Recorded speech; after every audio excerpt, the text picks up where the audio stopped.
Saludos y bienvenidos a Mangas Verdes. Esta semana estamos por aquí también para contaros cosas interesantes relacionadas con el medio ambiente y con la naturaleza, con todos los asuntos de interés que tenemos habitualmente en nuestro programa. Lo hacemos como siempre con Cygnus, Mangas Verdes en marcha gracias a Cygnus, reciclando neumáticos en pantallas acústicas, suelos de seguridad, parques infantiles, balsas de almacenamiento, mezclas bituminosas y muchos más usos. Descúbrelos en cygnus.es. Descúbrenos a nosotros, a Mangas Verdes, que estamos dispuestos a seguir verdeando el mundo en la manera en que nos dejen o que podamos. Hoy contamos con la realización técnica de Esteban Novillo y en nombre de la redacción os saluda Pedro Pablo May.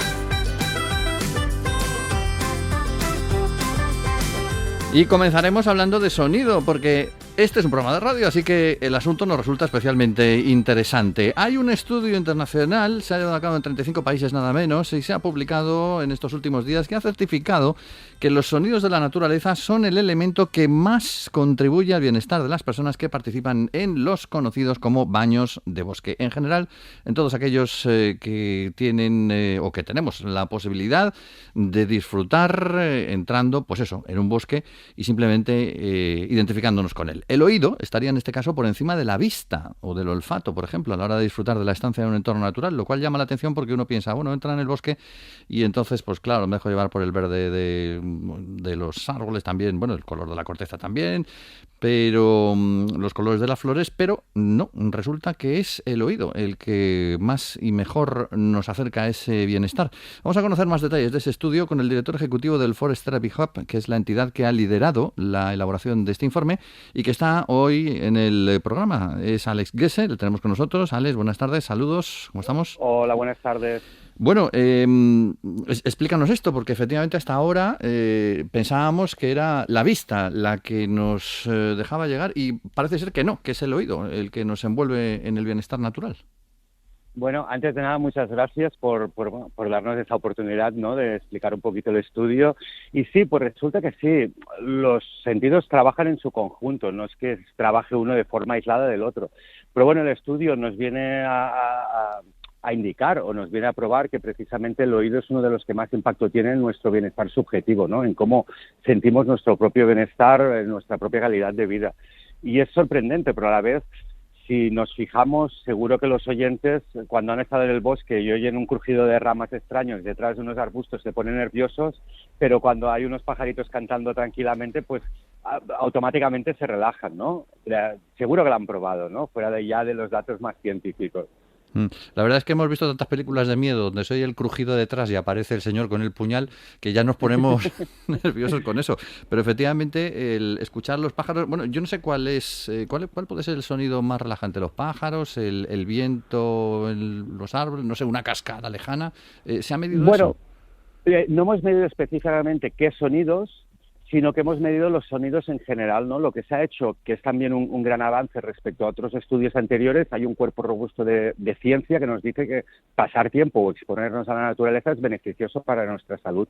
Pero la mayoría de estos estudios se centran en el antes y el después y posibles desencadenantes más de tipo químico, físico. Y el estudio nuestro, de alguna manera, que ha sido liderado por el FIJAPRO en colaboración con 4 universidades de México, de España, de Reino Unido, pues lo que viene a medir es los elementos, ¿no? Entendido un elemento de la naturaleza o este término como estos efectos en general, ¿no? Una vista de unos paisajes, un sonido, un espacio en el que me siento cómodo en un entorno de bosque. Es decir, este ha sido el gran cambio, ¿no?, de paradigma en el estudio. Lo que sí que no hemos entrado y lo dejamos para estudios posteriores ya es empezar a diferenciar entre diferentes sonidos, entre diferentes tipos de paisaje, porque eso nos permite después diseñar mucho mejor las actividades de acuerdo a los condicionantes de cada uno de los participantes que, como bien decías, pueden participar en un baño de bosque o ya en una intervención de terapia de bosque, ¿no?, que es algo ya, digamos, más serio, ¿no? ¿Cuál es la diferencia para los no iniciados entre el baño como tal y la terapia? Para indicarlo de forma sencilla, un baño de bosque es una práctica de bienestar para llevar una vida saludable, como podría ser hacer ejercicio y mantenerme activo o seguir una dieta saludable, es decir, prevención de salud. Y la terapia de bosque ya estamos hablando de que formamos y trabajamos con profesionales del mundo de la salud y ya es para atacar, digamos, enfermedades específicas, ¿no? O como como una actividad complementaria a los tratamientos tradicionales, que yo siempre recomiendo a cualquier persona que tenga una enfermedad, vamos al médico, seguimos el protocolo, ¿no?, de nuestra medicina tradicional, ¿no? Pero bueno, los diferentes estudios nos vienen a decir pues que estar en esos entornos boscosos impulsa nuestro sistema inmunológico, mejora nuestro sistema cardiovascular, nos ayuda, por ejemplo, como tú decías, una cascada, pues ambientes con agua y en especial agua que corre, pues ayudan a recuperarnos del cansancio físico y también pues impulsa nuestro sistema respiratorio. Uh-huh. Parece ser que según el país donde se ha llevado a cabo el estudio hay algunas diferencias también en lo que se le da importancia en un momento dado, o sea, al oído o la vista o no sé, en España, ¿qué es lo que más se valora en cuanto a la percepción del bosque?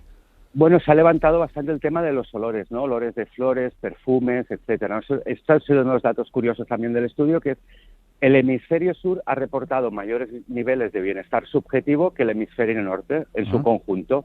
Y después, por países, dentro de que el sonido era el que tenía más impacto, había unas pequeñas diferencias, pues en España también tenía una importancia bastante elevada todo el tema de olores, ¿no?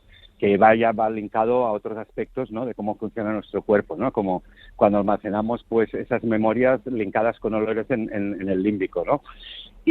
Y por otro lado, otra de las curiosidades es las diferentes emociones que despertaban, que también variaban de país a país, ¿no? Por emociones, pues me refiero a la felicidad, a la confianza, y variaba, no todas salían en todos los países, pero variaba de una a otra, ¿no? En el caso español, ¿qué somos? ¿Más felices, más confiados, más qué? Pues ahora me pillas porque no me acuerdo, ¿eh? Teníamos 35 países, sí, pero creo que la confianza era un aspecto general a todos los países con unas puntuaciones bastante elevadas. Sí. Hay una cosa que me ha llamado la atención, lo de que sea distinto la percepción en el hemisferio sur que en el norte. ¿Puede ser porque en el sur haya más contacto con la naturaleza que en el norte? Podría ser también porque los paisajes están más degradados. Hay un estudio reciente de hace unos meses, por ejemplo, que linka nuestra conexión con la naturaleza con la degradación del entorno natural en diferentes países, ¿no? Y en Europa, pues lamentablemente estaba bastante bajo, siendo así que España era uno de los países mejor puntuados, creo que estaba sobre un 7, ¿no? Y ahí sí que podría tener alguna relación, pero también lo linkábamos, ya hablando más de psicología, y posiblemente con trazos de personalidad. No hemos querido ahondar porque no era el objeto del estudio, pero bueno, como ves, te digo que salen determinados aspectos que se podría ahondar en este propio estudio y quizá pueda ser varios de los caminos a seguir en un futuro, tanto por nosotros directamente como por diferentes universidades, ¿no? Ahora desde muchas universidades se están empezando a realizar investigación en lo que son intervenciones basadas en la naturaleza, ¿no? ¿Tenéis pensado ya los trabajos preparatorios para hacer el siguiente estudio o de momento está en cartera, en previsión? Bueno, estamos en marcha con muchas cosas. Nosotros somos una paradoja, ¿no? Porque los estudios nos dicen que quien pasa tiempo en la naturaleza como que está más tranquilo y nuestro equipo que pasamos todo el día en la naturaleza no lo cumplimos, ¿no? Es decir, que seríamos aquella paradoja. Y mira, ahora estamos, por ejemplo, involucrados en un proyecto Horizon, que son los proyectos de investigación que financia la Unión Europea. Sí. Precisamente, pues somos nuestro consorcio es uno de los 3 vencedores, ¿no? Había como 30 consorcios internacionales formados por universidades, centros de investigación, y el foco será precisamente de desarrollar desde el lado del baño de bosque programas de prevención de salud y desde la parte de terapia de bosque intervenciones basadas en la naturaleza para públicos específicos que abarcarán desde salud mental a grupos relacionados con temas de sistema cardiorrespiratorio, y lo estamos definiendo a ello. Paralelamente te diré que estamos con un estudio, por ejemplo, en la zona de Cataluña, aquí en España, porque el Horizon se realizará casi en 13 puntos a nivel internacional, pero ninguno de los proyectos en concreto en España, pero estamos con un proyecto en España pues con pacientes oncológicos. Sí. Se está con un proyecto en México también con soledad en adultos mayores, porque, bueno, pues pasar también en la naturaleza parece, según dicen los estudios científicos, que incrementa pues nuestras relaciones sociales, nuestras interacciones, ¿no? Pues enhorabuena por esa lección que os han hecho, por el trabajo que estáis haciendo y bueno, pues estaremos pendientes de nuevos resultados que podáis ir obteniendo.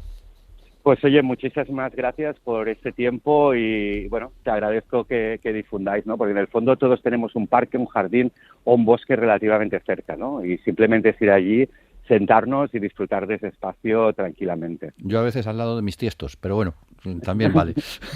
Muchas gracias, Exacto. Alex. Hasta en la pantalla, ¿eh? Hasta en la pantalla la ciencia nos dice que vale. De acuerdo. Gracias, Alex. Venga, muchas gracias.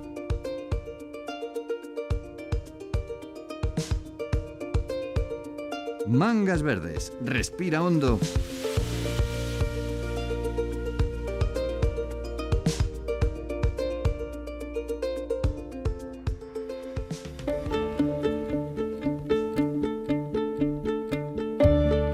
Bienvenidos a Planeta Bosque, un espacio destinado a conocer especies de árboles de todo el mundo. Planeta Bosque apoya a LifeTerra, una fundación que cuenta con entidades de diversos países en un proyecto del programa LIFE de la Comisión Europea para la conservación de la naturaleza. Pues vámonos al bosque. Vamos entonces al bosque a conocer una planta al mismo tiempo bonita y peligrosa, como las femme fatale de las películas de cine negro. La Nerium oleander, más conocida como adelfa, más que un árbol, casi diría que estamos ante un arbusto, aunque puede alcanzar hasta los 6 metros de altura, así que un respeto, que es más alta que nosotros. Esta es una especie perennifolia, con follaje siempre verde durante todo el año, flores de gran tamaño y colorido, desde el rosa al amarillo, pero también blancas o rojas, y está muy extendida en jardines en toda España. La hemos visto en más sitios de los que podemos recordar, porque se plantan mucho en las medianas de las carreteras y en autovías, pero también en otros lugares públicos. Crece muy rápido, necesita un mantenimiento mínimo y adorna mucho. Por eso está tan extendida, pero hay que tener mucho cuidado con ella, porque es una de las plantas más venenosas del mundo. De hecho, todas y cada una de las partes de la adelfa contienen algún componente tóxico, y comerse cualquiera de ellas es hacer oposiciones a tener problemas, y bastante graves además, desde náuseas o vértigos hasta convulsiones y paradas cardíacas. También podemos intoxicarnos al manipular la planta simplemente por tocarla, por contacto. Así que hay que andar con mucho ojo, sobre todo si tenemos niños pequeños o incluso mascotas. La culpa del peligro que tiene la adelfa, pues es su alto contenido en saponina, una sustancia potente que afecta al corazón sobre todo, y que esta especie desarrolló para defenderse de agentes externos como los parásitos o los herbívoros que les la quieran merendar. Si será tóxica, que se cuenta que durante la Guerra de la Independencia en España los vecinos de un pueblo se ofrecieron a cocinar para uno de los batallones franceses que se les había presentado por allí, y les prepararon una carne con leña de adelfa. Y bueno, pues eso, que los franceses pasaron a convertirse todos ellos en abono para más adelfas porque se los cargaron a todos, eso dicen.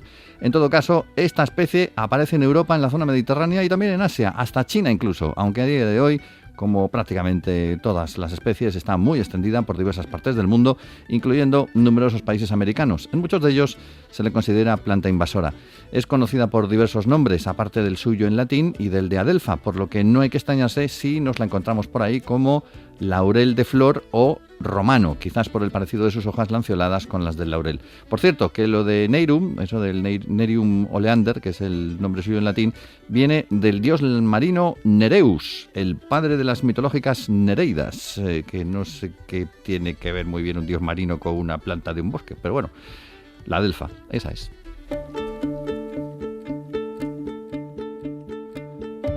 Plantar, geolocalizar, educar, crear comunidad. Si quieres hacer algo eficaz en favor del medio ambiente, súmate al LifeTerra, uno de los proyectos más importantes diseñado en la Unión Europea para reforestar nuestro continente. Aprende más en www.lifeterra.eu. ¿Sabes que tienen en común un campo de césped artificial, una carretera, una suela de zapato y los suelos de seguridad de los parques infantiles? Que están hechos con neumáticos reciclados. Y detrás de la fabricación de esto está la labor de Signus. Signus gestiona los neumáticos fuera de uso para darles una oportunidad llena de vida a través del reciclado. Signus, dando valor al neumático fuera de uso. Síguenos en redes sociales. Mangas verdes, pasión por el medio ambiente.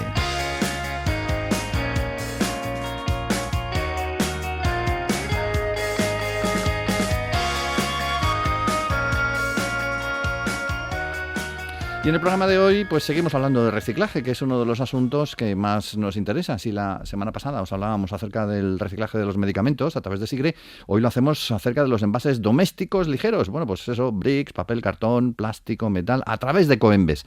Hoy tenemos con nosotros a Nieves Rey, que es su directora de Comunicación y Marketing, y que nos va a contar datos interesantes y positivos que se han hecho públicos precisamente estos días, aprovechando el Día Internacional del Reciclaje, acerca de las cifras de lo que se recicla en España en este sentido. Nieves, saludos, buenas tardes.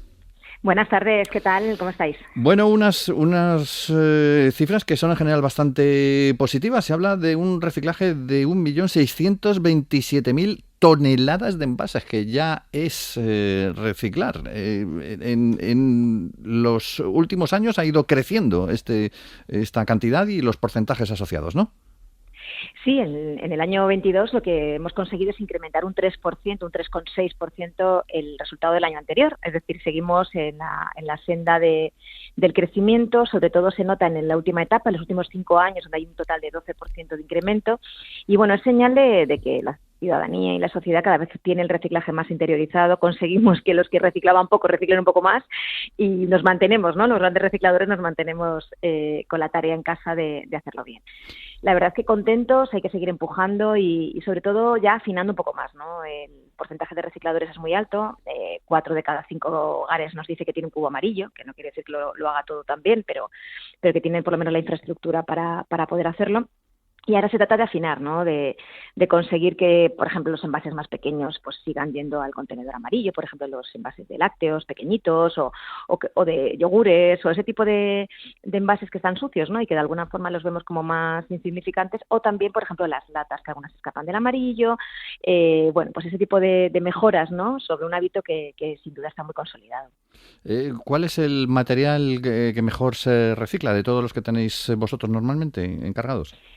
Todos se reciclan, sobre todo, bueno, imagínate los metales, ¿no? Las latas de aluminio de bebidas, por ejemplo, o las latas de acero de las latas de atún, ¿no? O las latas de conservas. Uh-huh. Eso es 100%. Llegan a una planta de selección en el contenedor amarillo, de ahí se extraen y se mandan a reciclar, y eso va a una fundición y se genera de nuevo pues una lavadora, una bicicleta. Bueno, es digamos el material o sea, el metal es algo muy muy bien reciclable, ¿no? En el caso del plástico también, ya todos los recicladores tienen mucha capacidad de hacer muchas cosas con el reciclaje de los plásticos. Por ejemplo, hablamos de que ya el textil, ¿no? Los forros polares, las camisetas están hechas muchísimas a través de botellas de agua recicladas, ¿no?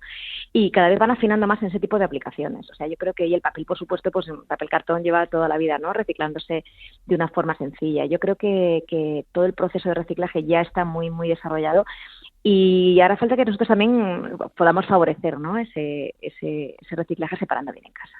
Ahí había el dato de la pandemia, bueno, pues cuando se produjo esos encierros en casa, que a veces, bueno, en algunos casos ha afectado. No sé si en el caso vuestro os afectó también a la hora de ese reciclaje, porque como has comentado que en los últimos años había crecido un 12%, ¿se incluía también esa subida de reciclaje durante aquella época? Pues sí, porque fue un momento donde nos quedamos en casa, ¿no? Y el consumo subió, porque claro, no íbamos a comer a ningún sitio, no podíamos salir de casa, entonces se concentró en los domicilios, ¿no? El consumo. Por lo tanto, había un doble efecto. Por un lado de un mayor consumo, y por otro lado también se vinculó mucho la pandemia, la salud, ¿no? Con el medio ambiente. Sí. Es decir, todos entendíamos, ¿no? Que algo estaba pasando a nivel mundo, ¿no? Y que el medio ambiente también de alguna manera estaba afectado, ¿no? por esta pandemia. Así que crecieron exponencialmente los resultados del reciclaje por la doble función. Además veníamos, en el caso de la pandemia, veníamos de mucha actividad medioambiental. Nos acordamos del Congreso de Madrid, de la Cumbre de Madrid, veníamos de la de París. Entonces, bueno, el cambio social en torno al medio ambiente se empezó a fraguar previo a la pandemia. Por lo tanto, fue como que llegar a la pandemia fue como una manera de asentar, ¿no? Todo lo que se estaba viniendo de atrás de una manera evidente, ¿no? Así que hubo el doble efecto, ¿no? Y de hecho subieron muchísimo el reciclaje en esos momentos. En aquel momento nos teníamos que esforzar mucho en que la gente tirara la basura de forma adecuada, el contagio a través de los operarios que recogían la basura, dónde iban las mascarillas. Bueno, en aquel momento fue casi ayudar, ¿no? A que las cosas salieran bien y estuviera todo el mundo de alguna manera lo menos expuesto posible, ¿no?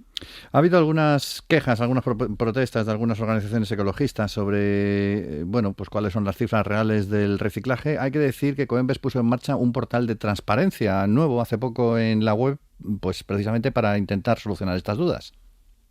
Ahí está toda la información y nosotros siempre hemos tenido puertas abiertas, ¿no? Para los agentes ecologistas, por supuesto, y a todos los demás, ¿no? Para que puedan revisar toda la información que ellos estimen adecuado. Nosotros al final lo que podemos dar cuenta es de nuestra gestión, que a veces se confunde con la gestión total de los residuos, y siempre podemos rendir cuentas sobre lo que está bajo el paraguas de Coembes, que son los envases que las empresas de alguna manera nos declaran cada año que ponen en el mercado, ¿vale? Sí. Sobre ese total, que son 1.900.000 toneladas en el año 22, en el caso del año 22, podemos dar el dato también en el numerador de cuánto hemos reciclado. Y proviene de 3 fuentes, fundamentalmente. De lo que el ciudadano separa en su casa y recogen los ayuntamientos. Esos datos los proveen todos los ayuntamientos de España. También lo que se recicla y se recoge fuera de los domicilios, es decir, por ejemplo, cuando vamos al cine, que haya papeleras de colores, en el aeropuerto, en las estaciones de tren, en el Wanda Metropolitano, por ponerte un ejemplo, ¿no? Y todos esos contenedores amarillos también suman a ese total. Y por último, todo lo que el ciudadano o no se ha separado bien y llega a una planta de residuos, de RU, ahí también se separan envases. Son las 3 líneas. Muchas veces los ecologistas no toman en cuenta tanto la segunda que he comentado y la tercera, por lo tanto solamente hablan de la primera. Entonces, tenemos que siempre ser muy, muy didácticos en eso, que al final es una división entre lo que reciclamos de esas 3 vías, es decir, los metales que no se reciclan en amarillo pueden sacarse de la basura del gris, ¿no? Entonces, muchas veces también suman el reciclaje y el denominador sería las toneladas que están dentro del sistema de Coembes, ¿vale?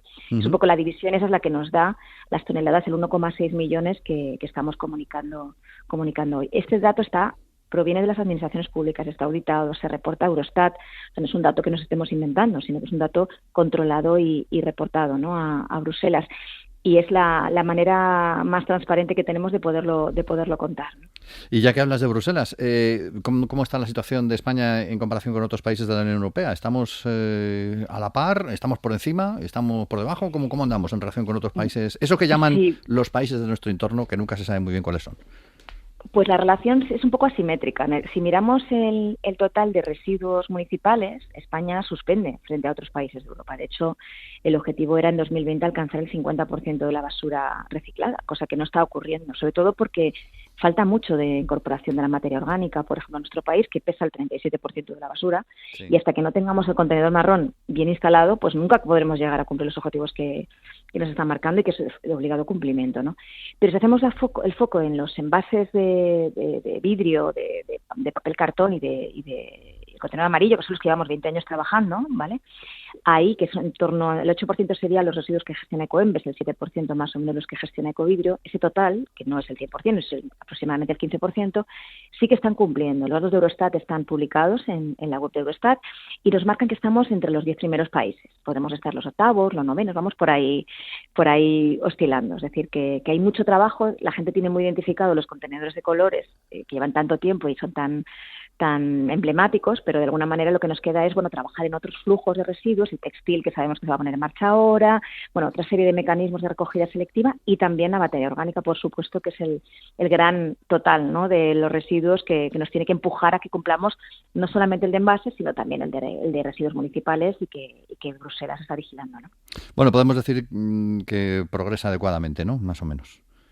Eso es, progresa adecuadamente. Yo te diría que estamos en una buena posición, pero nada de conformistas. Hay que seguir empujando y de hecho el nuevo Real Decreto y la nueva directiva que viene empujan mucho más y van a objetivos muchísimo más ambiciosos. Sí, te iba a preguntar por eso ahora también, precisamente porque ese Real Decreto, yo creo que conforma ahí el marco en torno al cual se puede avanzar con todo esto que comentabas también de la recogida de orgánica y todo lo demás. Sí, es un Real Decreto muy ambicioso y qué bien que lo sea, ¿no? De alguna manera porque el reto es urgente, ¿no? No podemos seguir comiéndonos el planeta y que, como decían el otro día, ¿no?, en mayo ya nos habíamos consumido todos los recursos del año, entonces no puede ser. Entonces los objetivos se van a estresar mucho más, se van a estresar por materiales, se van a estresar por flujos distintos que hasta ahora no tienen una recogida selectiva. Hablamos de los textiles, hablamos de los muebles, hablamos de las colillas, hablamos de un montón de residuos que no se estaban gestionando de forma separada y que a partir de ahora tiene que ser los residuos comerciales. Hay un montón de nuevas líneas de trabajo. Y luego además los objetivos se ponen mucho más ambiciosos y ahí tenemos que estar todos empujando. Tenemos que acercar al ciudadano al reciclaje, como lo hemos hecho hasta ahora, y buscando sistemas o modelos que puedan incentivarlo, poner puntos de recogida fuera del hogar. Eso es algo que vemos claramente que tenemos que seguir empujando, porque es verdad que hay mucho consumo de algunos envases, pues bueno, cuando estamos en tránsito, ¿no? Vamos de un sitio a otro o estamos en un entorno en donde no estamos en casa, parece que cuando salimos de casa es más difícil, ¿no? Entonces también hay que hacer una labor de reciclar donde estés, ¿no? No solamente en tu hogar, porque hay muchas toneladas que viajan, ¿no? De alguna manera. Exactamente. Y bueno, y el reto está ahí, y ver si la tecnología nos puede ayudar, bueno, viendo cómo nos recogerán la basura en el futuro. Lo mismo vienen drones y nos recogen la basura en casa, no sabemos, ¿no?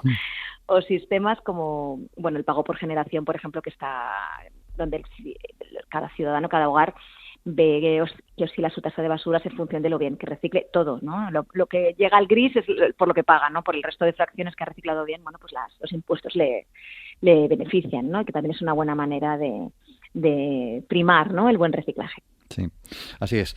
Muchas gracias, Nieves Rey, directora de Comunicación y Marketing de Coembes, por acompañarnos hoy en el programa y contarnos todas estas cosas que, bueno, nos animan a seguir adelante con el reciclaje. Muchísimas gracias a vosotros.